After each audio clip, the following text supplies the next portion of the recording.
परमहंस योगानंद जी की किताब autobiography of a योगी सिर्फ स्पिरिचुअलिटी पर ही बेस्ड नहीं है, बल्कि आपके अंदर की शांति को खोजने की एक जर्नी है। इसलिए ही शायद स्टीव जॉब्स, विराट कोहली जैसे लोग भी इस किताब को रेकमेंड करते हैं। तो आज हम इस किताब की एक ऐसे किस्से के बारे में बात करेंगे जो आपको इस भागदौड़ भरी जिंदगी में भी असीम शांति पाने का रास्ता बताएगी। और इस शांति और सुकून का रास्ता हमारे मन से होकर ही गुजरता है। इसीलिए परमहंस योगानंद जी कहते हैं कि जिस तरह एक टूटा हुआ माइक्रोफोन मैसेज ब्रॉडकास्ट नहीं कर सकता, इसी तरह एक बेचैन मन भगवान की प्रार्थना नहीं कर सकता। इसीलिए हमें हमारे मन को शांत करना बहुत ही जरूरी है। तो चलिए अब चलते हैं इस असीम शांति के सफर पर। योगानंद जी की जिद। जब योगानंद जी ने सुना कि एक संत है जो कि बिना सोए लगातार ध्यान में लीन रहते हैं, तो उनकी क्यूरियोसिटी और बढ़ गई। ये कोई नॉर्मल सी क्यूरियोसिटी नहीं थी, बल्कि बचपन से ही उनके अंदर एक गहरी इच्छा थी। योगानंद जी को योगियों और संतों के प्रति वैसा ही अट्रैक्शन महसूस होता था जैसे कि कीड़े रोशनी की तरफ खींचते हैं। वो अक्सर इन महान योगियों से मिलने और उनसे ज्ञान प्राप्त करने के सपने देखते थे। यही वजह थी कि वो कई बार मुश्किल जर्नीज पर निकल पड़ते थे, बस इन महापुरुषों से मिलने के लिए। लेकिन इस बार की उनकी जर्नी कुछ खास थी, क्योंकि ये पहले से कहीं ज्यादा एडवेंचरस और एनलाइटनिंग होने वाली थी। योगानंद जी अपने गुरु के आश्रम में सिर्फ 6 महीने ही रहे थे, लेकिन तभी से उन्हें एक डीप डिससैटिस्फैक्शन महसूस होने लगा। आश्रम की रिस्पॉन्सिबिलिटीज और कॉलेज की पढ़ाई के चलते उनके पास ध्यान के लिए बहुत कम टाइम बचता था, और जब भी वो ध्यान करने बैठते तो उनके माइंड में काम और पढ़ाई के थॉट्स आने लगते थे। धीरे धीरे उनके अंदर फ्रस्ट्रेशन बढ़ने लगी और उन्हें डाउट होने लगा कि क्या वो इस तरह की लाइफस्टाइल में कभी गहरे ध्यान की अवस्था प्राप्त कर पाएंगे। आखिरकार एक दिन वो खुद को रोक नहीं पाए और एक बेचैन मन से अपने गुरु श्री युक्तेश्वर जी के पास पहुंचे। उन्होंने रिक्वेस्ट की, गुरु जी, मुझे हिमालय जाने की आज्ञा दीजिए, जहां मैं पहाड़ों की शांति में ध्यान कर सकूं। श्री युक्तेश्वर जी ने उनकी बात ध्यान से सुनी और फिर बिल्कुल शांत भाव से कहा, लोग हिमालय में सालों तक रहते हैं, फिर भी आत्म साक्षात्कार नहीं प्राप्त कर पाते। किसी पहाड़ से ज्ञान प्राप्त करने की बजाय एक आत्म साक्षात्कार प्राप्त व्यक्ति से ज्ञान पाना बहुत बेहतर है। उनका पॉइंट बिल्कुल क्लियर था। असली शांति और नॉलेज बाहर से नहीं, बल्कि हमारे अंदर से आती है। लेकिन उस वक्त योगानंद जी का मन इस बात को एक्सेप्ट करने के लिए रेडी ही नहीं था। वो लगातार हिमालय जाने की जिद करते रहे।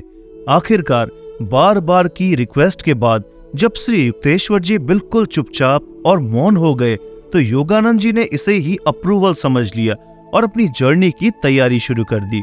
अगली सुबह उन्होंने एक्साइटमेंट के साथ अपने कॉलेज के प्रोफेसर से उस निद्राहीन संत का एड्रेस पूछा।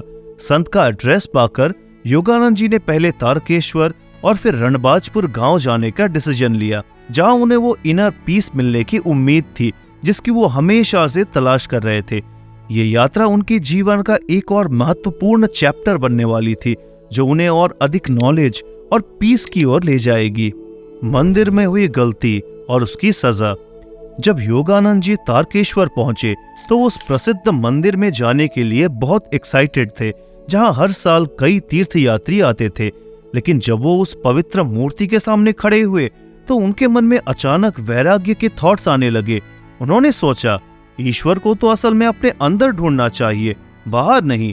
इस सोच के साथ वो बिना झुके या प्रार्थना किए ही मंदिर से बाहर निकल गए।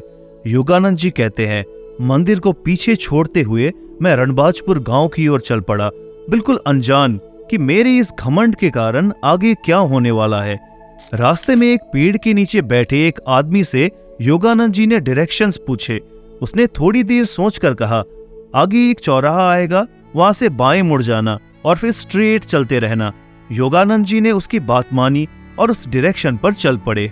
रास्ता भटकना और चोर समझा जाना। कुछ देर चलने के बाद योगानंद जी को एहसास हुआ कि वो रास्ता सही नहीं था।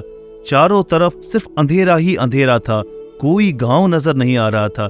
जंगलों से सियारों की डरावनी आवाजें आने लगी, लेकिन अब पीछे लौटना भी पॉसिबल नहीं था। रास्ता तय करना ही था, चाहे कुछ भी हो। चांद की हल्की सी रोशनी में वो वीराने में घंटों तक भटकते रहे। करीब 2 घंटे बाद उन्हें दूर एक झोपड़ी दिखी। उम्मीद से भरे हुए उन्होंने आवाज लगाई और थोड़ी देर में एक किसान दरवाजे पर आया। योगानंद जी ने उस किसान से उन संत के गांव का रास्ता पूछा, लेकिन किसान का चेहरा गुस्से से लाल हो गया। उसने गुस्से में कहा, यहाँ कोई संत वंत नहीं रहता, तुम जरूर कोई चोर हो जो रात में इधर उधर घूमता रहता है। योगानंद जी ने तुरंत अपनी स्थिति समझाई और पूरी कहानी बताई। किसान का चेहरा थोड़ा नरम पड़ गया और उसने एक गहरी सांस ली। वो बोला, बेटा तुम गलत रास्ते पर आ गए हो। चौराहे पर तुम्हें बाएं नहीं बल्कि दाएं मुड़ना था। ये सुनने के बाद जैसे ही योगानंद जी जाने के लिए तैयार हुए, किसान ने उन्हें रोका और कहा, अब बहुत अंधेरा हो चुका है, तुम फिर से भटक जाओगे, रात यही गुजार लो, सुबह मैं तुम्हें सही रास्ता दिखा दूंगा। आभारी होकर योगानंद जी ने उसकी ऑफर को एक्सेप्ट कर लिया और उस रात उस छोटे से कमरे में गुजारी। सुबह की पहली रोशनी के साथ उन्होंने किसान को धन्यवाद किया और फिर से अपनी जर्नी शुरू की। रास्ता बहुत मुश्किल और कटीला था, लेकिन इस बार मन में एक तसल्ली थी कि वो सही दिशा में चल रहे थे। करीब 2 घंटे के मेहनत के बाद वो आखिरकार उस रास्ते पर थे जो उन्हें उनकी मंजिल तक ले जाने वाला था। बस 2 मील की दूरी और संत का गहरा ज्ञान। सही रास्ते को पाकर योगानंद जी एक्साइटमेंट के साथ आगे बढ़ रहे थे। रास्ते में अपनी मंजिल बताते हुए उन्होंने एक राहगीर से पूछा, मुझे अभी और कितनी दूरी तय करनी है? राहगीर ने कहा, बस 2 मील और। योगानंद जी 1 घंटे तक चलते रहे और फिर किसी और से पूछने पर वही जवाब मिला, बस 2 मील और।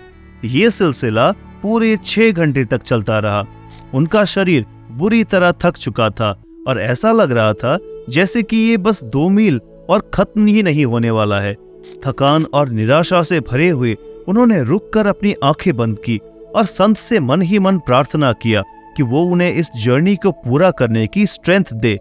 कुछ देर माइंड को काम करने के बाद उन्होंने महसूस किया कि उनके अंदर एक नई एनर्जी आ गई है और वो अब तेजी से चल रहे थे। तभी अचानक उन्होंने अपने कंधे पर एक हाथ महसूस किया।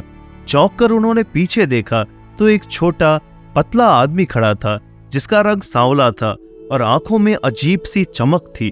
बिना किसी हेजिटेशन के उस आदमी ने कहा, तुम यहाँ किस लिए आए हो? अपनी जिद की वजह से, है ना? तुम्हारे प्रोफेसर को तुम्हें मेरा पता देने का कोई हक नहीं था। योगानंद जी शॉक्ड थे। ये आदमी कौन है जो उनके सारे राज जानता है? तभी उन्हें रियलाइज हुआ कि वो उसी निद्राहीन संत के सामने खड़े हैं जिनकी तलाश में वो इतने दिनों से भटक रहे थे। संत ने फिर पूछा, अच्छा ये बताओ कि तुम्हारे हिसाब से ईश्वर कहाँ है? योगानंद जी ने धीरे से जवाब दिया, ईश्वर हमारे अंदर और बाहर हर जगह है। संत ने हल्की सी मुस्कान के साथ कहा, ईश्वर हर जगह है ना? तो फिर बताओ, कल जब तुम मंदिर के सामने से गुजरे तो बिना प्रणाम किए क्यों चले गए? क्या तुम्हें उस पत्थर में ईश्वर नहीं दिखाई दिए? शायद तुम्हारे इसी घमंड की वजह से उस राहगीर ने तुम्हें गलत रास्ता दिखा दिया, जिससे तुम कल से आज सुबह तक परेशान हो। इसके बाद संत ने एक शांत और गहरी आवाज में कहा, मेरे गुरु लाहिड़ी महाशय हमेशा कहते थे, हर इंसान को लगता है कि उसका चुना हुआ रास्ता ही ईश्वर तक पहुंचने का एकमात्र तरीका है। लेकिन सच तो ये है कि ईश्वर तक पहुंचने के कई रास्ते हैं। इसलिए कभी अपने चुने हुए रास्ते पर प्राउड फील मत करो। जब तुम सच में अपने अंदर ईश्वर को खोजोगे तो तुम जल्द ही ये समझ जाओगे कि वो हर जगह है, तुम्हारे अंदर भी और बाहर भी। योगानंद जी के लाइफ में एक बेहद इंपॉर्टेंट लेसन ने उन्हें काफी कुछ सिखाया। उन्होंने जाना कि जब हम स्पिरिचुअल पाथ पर चलते हैं तो घमंड सबसे बड़ा दुश्मन होता है। ईगो को छोड़े बिना सच्ची अंडरस्टैंडिंग आना मुश्किल है। जब संत ने योगानंद जी को डांटा तो फिर संत का गुस्सा फिर जल्द ही शांत हो गया। उनका एटीट्यूड एकदम बदल गया। संत ने बिल्कुल शांत भाव से योगानंद जी के कंधे पर हाथ रखते हुए पूछा, युवा महोदय, आप अपने गुरु से भाग क्यों रहे हैं? जो कुछ भी आप पाना चाहते हैं वो आपके गुरु के पास ही है। बाहर के पर्वत आपके सच्चे गुरु नहीं हो सकते। योगानंद जी बिल्कुल आश्चर्यचकित थे। संत ने वही बात कही जो उनके गुरु श्री युक्तेश्वर जी ने कही थी। संत ने फिर पूछा, आपको ध्यान करने के लिए एकांत की जरूरत है ना? क्या आपके पास कोई पीसफुल कमरा है जहां बैठकर आप शांति से ध्यान कर सके? योगानंद जी ने हाँ कहते हुए सिर हिलाया। संत ने मुस्कुराते हुए कहा, तो बस वही कमरा आपका हिमालय है। जब आप अपनी आंखें बंद करते हैं तो इमेजिन करें कि आप एक गहरे और शांत गुफा में हैं। उस गुफा में कोई भी विचार या परेशानी आप तक नहीं पहुंच सकती। वहीं शांत रहकर ध्यान करें। संत के वर्ड्स ने इमीडिएट असर किया। योगानंद जी को ऐसा लगा मानो वो उस शांत गुफा में प्रवेश कर गए हो और हिमालय के प्रति उनकी चाहत पूरी तरह से खत्म हो गई। बाद में संत ने योगानंद जी को अपनी कुटिया में इनवाइट किया। गहरे ध्यान से बाहर आने के बाद योगानंद जी ने उत्सुकता से पूछा, लोग आपको निद्राविहीन संत क्यों कहते हैं? क्या आप सच में कभी सोते नहीं? संत ने बहुत शांत भाव से कहा, मैंने 20 साल तक एक शांत गुफा में रोज 18 घंटे ध्यान किया। फिर 25 और सालों तक बिना सोए पहाड़ों पर 20 घंटे डेली ध्यान किया। इस अवस्था में मुझे सोने से कहीं ज्यादा शांति और आराम ध्यान में मिला। जब हम सोते हैं तो सिर्फ हमारा बॉडी सोया हुआ होता है, लेकिन अंदर के बहुत से ऑर्गन्स लगातार एक्टिवली काम करते रहते हैं, जिससे हमें अधूरा आराम मिलता है। लेकिन गहन ध्यान में जब हम अति अवचेतन अवस्था में पहुंच जाते हैं तो सभी अंग शांत हो जाते हैं और मैं पूर्ण गहन विश्राम की अवस्था में पहुंच जाता हूं। योगानंद जी ने जब इस सबकॉन्शियस स्टेट के बारे में सुना तो उन्होंने संत से रिक्वेस्ट की, महाराज मुझे भी समाधि क्यों नहीं देते? संत ने उन्हें समझाते हुए कहा, अभी तुम उस लेवल तक नहीं पहुंचे हो जो तुम इसको धारण कर सको, यानी कि तुम में अब तक वो कैपेसिटी डेवलप नहीं हुई कि तुम इस स्टेट की पावर को संभाल सको। इससे पहले तुम्हें अपने शरीर और माइंड को स्ट्रांग बनाना होगा।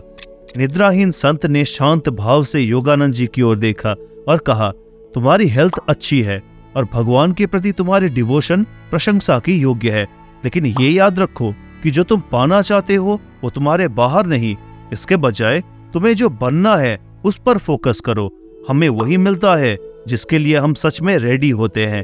जब सही टाइम आएगा तो पावर और नॉलेज नेचुरली तुम्हारे अंदर से आएगी। ये इस यूनिवर्स का अटल नियम है। अगली सुबह योगानंद जी ने संत से विदा लिया। विनम्रता और ग्रेटिट्यूड से भरे दिल के साथ उन्होंने मन ही मन अपने गुरु श्री युक्तेश्वर जी से माफी मांगी और अपने आश्रम की ओर लौट गए। योगानंद जी की स्पिरिचुअल जर्नी हमें कुछ पावरफुल लेसन्स देती है जो हमारी लाइफ को एक नया डायरेक्शन दे सकते हैं। आइए इन 4 लेसन्स को समझते हैं। नंबर 1, विनम्र रहे। सबसे पहला और इम्पोर्टेंट लेसन है कि हमें अपने ज्ञान पर कभी घमंड नहीं करना चाहिए। जब हम अपनी नॉलेज पर प्राउड फील करते हैं तो ग्रोथ रुक जाती है। सच्चा ज्ञान हमेशा हम्बल होता है, इसलिए कहा जाता है विद्या ददाति विनयम। लर्निंग से हमेशा विनम्रता आती है, इसलिए हमेशा ओपन माइंडेड रहिए और दूसरों से सीखते रहिए। नंबर 2, ध्यान के साथ जिए। ध्यान का मतलब सिर्फ एक जगह बैठकर मेडिटेट करना नहीं है। ये लाइफ के हर मोमेंट में पूरी तरह से प्रेजेंट रहने के बारे में है। जब आप किसी काम में फुल्ली इन्वॉल्व होते हैं तो वही एक प्रकार का ध्यान है। इसे माइंडफुल लिविंग भी कह सकते हैं। इस सबक से हम ये समझते हैं कि हर एक पल को ध्यान की तरह जियो। नंबर 3, आंतरिक शांति पाए। इनर पीस एक ऐसी चीज है जो बाहरी शांति से कहीं ज्यादा इंपॉर्टेंट है। खुद पर ट्रस्ट रखें कि आप शांत हैं और आपके अंदर की दुनिया भी काम है। इमेजिन करें कि आपका कमरा पहाड़ जैसा स्टेबल और आपकी बंद आंखें एक शांत गुफा जैसी है जहां आप हर तरह की कैओस से दूर रह सकते हैं।